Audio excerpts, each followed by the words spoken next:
Chrissie Swan Show. I've got to share with you the fact that my neighbour hates me. And a lot of people have to deal with this. You know, it's in close proximity, you do the wrong thing. A lot of it's got to do with wheelie bins or whatever. Some people are generally quite confrontational. I'm not.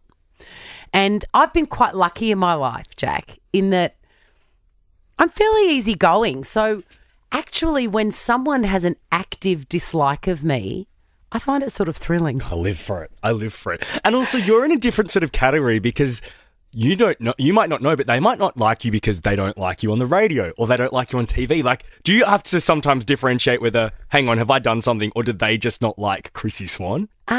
Generally, if someone doesn't like me, it's because they don't like me. Like properly me. Yeah, right. Yeah. You in the real world. Yes. And that's the most thrilling dislike there is. Yeah, because the other one's a bit cheap and easy. Because I'm easy to get along with. Yeah. Right? So it doesn't happen my whole life, it hasn't happened very often. But it's tricky because my neighbour hates me. Really? Yeah. Not my next door neighbour. He's sort of across the road and, you know, we share a street and backing on or whatever. But it started very early when I bought my house. He hates me, Jack. How did you first come to, what was your first interaction with him that made you think this? My very first interaction it was 5 years ago, just moved in. Peg was 4 or something in the back of the car. Little. And he came up to the side, into the window of the car and he said, "How much did you pay for it?" And I thought that was quite rude. For the house? Yeah. Yeah, no, you can't ask that. Because I bought it after auction, right? So nobody knows how much you pay for it. And I was really affronted. And I went, I was nice, polite, and I said, I don't feel comfortable talking about that. My kid's in the car and... You don't ask that. You don't ask that. You don't ask that, do you? No. It's not just me. Anyway, he was very angry with me. Then he goes, "Well, I'll just look it up. I'll just call a real estate agent. I'll find out." Do they in the first place, like a normal person? I know. And I said, okay, then you can do that. But I'm not. I don't feel, that makes me feel awful. And then I tried to move the conversation on because it was awkward. And I said to him, anyway, look, you know, have you lived here a long time? He goes, 15 years. And I said, is it a nice place to live? He goes, "I'm not telling you that. You can find it out yourself. You can work it out yourself." Oh, he's angry. Yeah. So he hated me right from that moment. And I was like, okay. I go, okay, then, fine. That's where we're at. And that was that. Then, annoyingly, I just absolutely gave him a wide berth, had nothing to do with him for a few years. And it's not that I'd forgotten that interaction, but I get over things very quickly. I'm not a grudge holder. I don't hold grudges. I assume that most people don't, particularly over something like that. Especially when you don't even know the dude. Yeah. Who cares? I thought maybe what would have happened is he's gone home angry to his wife and said, "Oh, that woman won't tell me how much she wanted a house from." And then his wife might have said, "That's a bit of a rude question. You're in the wrong reg." Right? Yeah. So I just assumed that that's what had happened. It hadn't. Anyway, so annoyingly, my cat decided... Also hates you. My cat hates me. So my cat, Bobby, just decided that he didn't want to live in the house anymore. We did some renovations and it was annoying for him and he just had jack of it. Yeah, jack of it. And I would see him around occasionally. Turns out of all the houses that Bobby had moved into, it was... It was old Reg's. It was into the neighbour that hates me. Oh, and has he realised it's your cat, do you think, at this point? Or he was just willingly taking in a random stray cat? No, he didn't realise it was my cat. So I'm out in the back street and I see him holding Bobby. And I'm like... It's my baby. I know. And I'm like, this is... And I just assumed that, all of our grudges had gone. Yeah. And I said, this is such an awkward situation because that is my cat and he's chosen to leave the house and I don't know what to do with it. And he looked at me, Reg, holding this beautiful cat who I love. And he just looks at me and he chose violence. He could have been nice, but he didn't want to be. And he just goes, it looks like he can't stand you either. And frankly, I love it. I've got to pay it. I've got to pay it. That was irresistible. The Chrissie Swan Show. Now, what is the alter ego you have for me, Jack? Chaotic Chrissie. And how did I get that? Is it because of the way that I generally live my life. Yes, which is weird because, as we've mentioned, we've worked together for 8 years now, but it's only at the start of this year working so closely together, I realised how much you struggle at everyday life. And you sometimes don't quite get a grasp of things. And yet, excelling in most and areas. yet killing it. I'm Chrissie Swan. I'm Chrissie Swan. Life is not linear.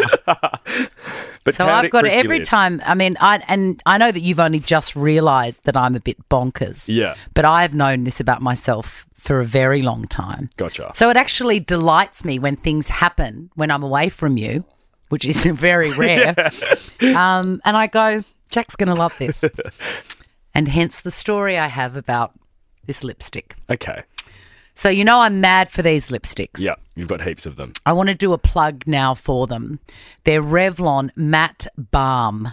Okay. Our boss Sarah will be laughing at this because I've already given her a corridor sales pitch. Yeah, you QVC Chrissie in the office with both our bosses, Sarah and Brendan. They're so great. They're so great and I love them, right? And I wear them all the time.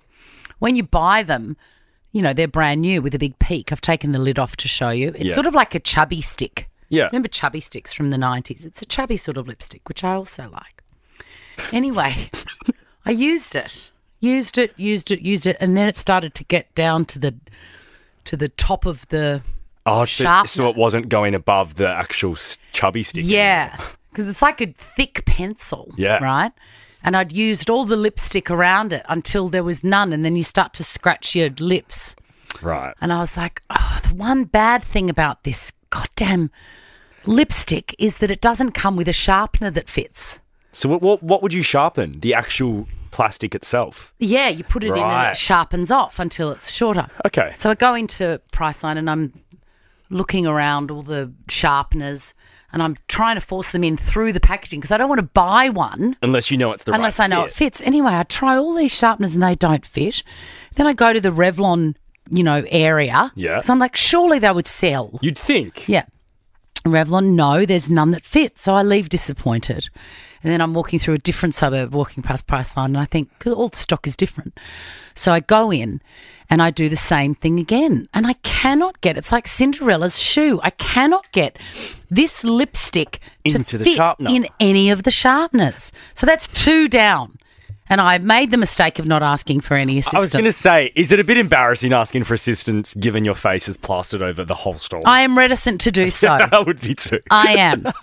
Anyway, I stopped into a third one. And this one, I thought, this is ridiculous. In the meantime, I'd gone through all my sharpeners that I already have at home. None of them fit. Yeah, okay. And I thought, this is Ministry of Crap Design. It's a great lipstick, but you can only use it until you need to sharpen it. Yeah. I stop the girl that works at Priceline and I say, look, I'm at the end of my tether. You can imagine the bonkers. I'm at the end of my tether. This is the best lipstick. I've bought it in 5 colours, but I don't want to use it because once it gets down to this level, I can't get on my mouth and it scratches me. So I'm really giving it to her. She's really having at it, Yeah. Anyway, she takes it off me and she goes like this. She winds it from the bottom. Stop, you hadn't. And miraculously, the lipstick appears. So embarrassed for you. I wanted the ground to open up and swallow me whole. And then I went, Jack's going to love this. Priceline have called and you are no longer their key ambassador. The Chrissie Swan Show. The Chrissie Swan Show. On the weekend, I caught up just briefly on Instagram with Liesl Jones, who, of course, is a, world famous swimmer in Queensland. And, well, she's famous all over the world, but she lives in Queensland, yeah. And I'm a celebrity with her. Was she on that? She was, but I think she might have been the first one out. So, she was only on for like 3 days or a week or something. But that's where I met her, and she was just complaining on Instagram about how crap it is having to do the grocery shopping and can anybody give any hacks. So, of course, I was first to jump on board there. But then we got chatting and she said, oh, my God, I'm so glad to be talking to you. I you came up in conversation the other day. I was going to tell you the other day I was talking to a receptionist at a clinic about work, and she said, I only listen to the radio for Chrissie Swan, and then I turn it off, right? And I thought, who is this woman and how do I find her? Well, Liesel's given me the name of where this woman works. Okay.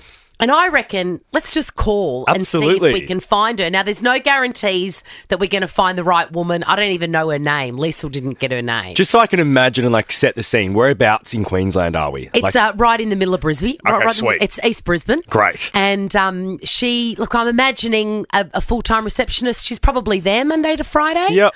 So let's plug in the phone number. Hopefully she's just finished her lunch break. Fingers crossed. I don't even know what I'm going to say. We should have thought about that. Damn it. But I don't even know who I'm asking for. Good afternoon, the Headache and Pain Management Centre. You're speaking with Donna Lee. How can I help? Oh, hi, Donna Lee. My name's Chrissie Swan. How are you? Oh, good, thanks, Chrissie. How are you? I'm good. I think I might have found the right woman. I was talking to my friend Liesl Jones, and she said there's somebody that works at that clinic that only listens to the radio for me and then switches it off. I knew you were ringing about that, actually. As soon as Is it you? It's me. I love it so much. Are there other receptionists there and I've just gotten lucky by getting you? No. Well, actually, there is another, and she's sick today. So, no, you have just got really lucky and got me. Talk to me. Tell me, where do you live and who do you live with and what's your signature thing that you bring to a barbecue, Donna Lee? Oh, my God. Where do I live? Well, I live in Brisbane. Yes. And what suburb? I just want to place you. Like I'm Lutwich. in Runcorn. Runcorn, know it well, yes. And what do you take if someone invites you? If you say, Donna Lee, come over and bring something to my Barbie, what do you bring? Huge personality. I mean, yes, obviously. You've got to bring that. Yes. I'm a non-drinker, so I never. I'm usually the one that carries everyone's handbags and Yes. sort of documents the event, I suppose. Yes, me too. I picture you as a cob loaf kind of gal, Donna. I feel like there's a special dip. I'm a salad girl too. I'm a Okay. huge salad girl with lots and lots of nuts and things in there, and fruit. I put fruit in there. I know people go, what the hell is that about? But Oh, it's God. important. I think it is too. I think a raisin is really underrated in a salad. Absolutely. Yes. And cranberries too. Absolutely. But no goji berries, Donna Lee. None. No. Donna Far Lee, too bitter. if you listen to our show so often, I'd love to get to hear your feedback on the show. Is there anything you like? Is there anything we should stop doing? Yeah.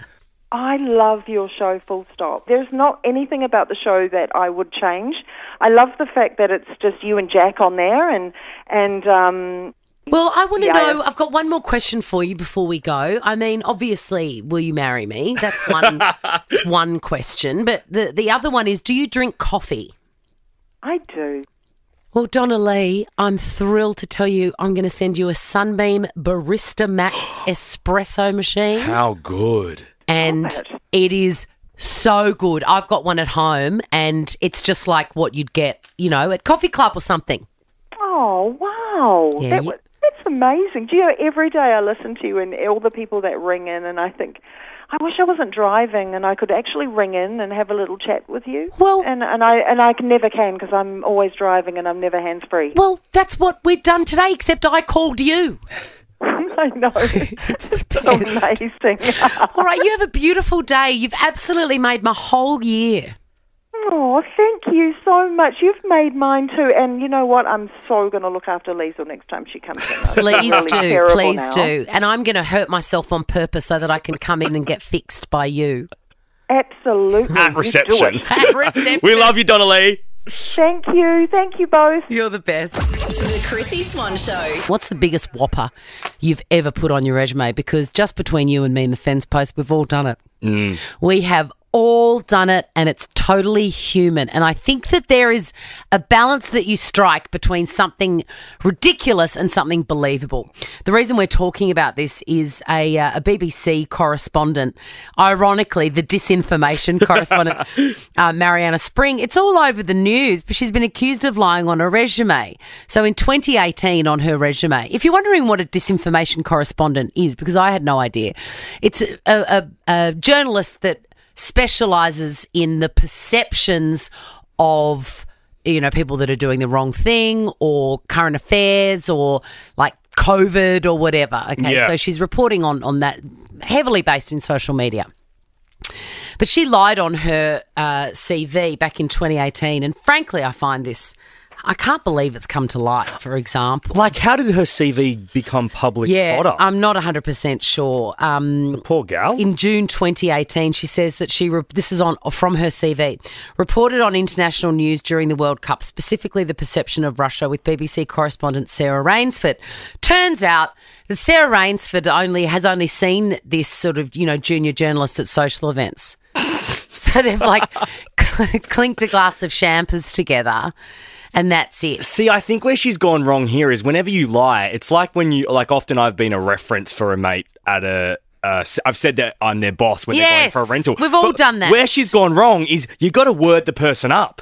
So, like, you got to find someone that you're kind of mates with already in the industry to back you in. Yeah, you right. can't go in cold. She didn't know this person, and she has said that. So, of course, if the risk that she took and it didn't pay off, the person reading the CV knows this Sarah Rainsford's called her up and gone, hey, what would she like to work with? And she's gone, what? I've done, tequila laybacks with her at 2 a.m.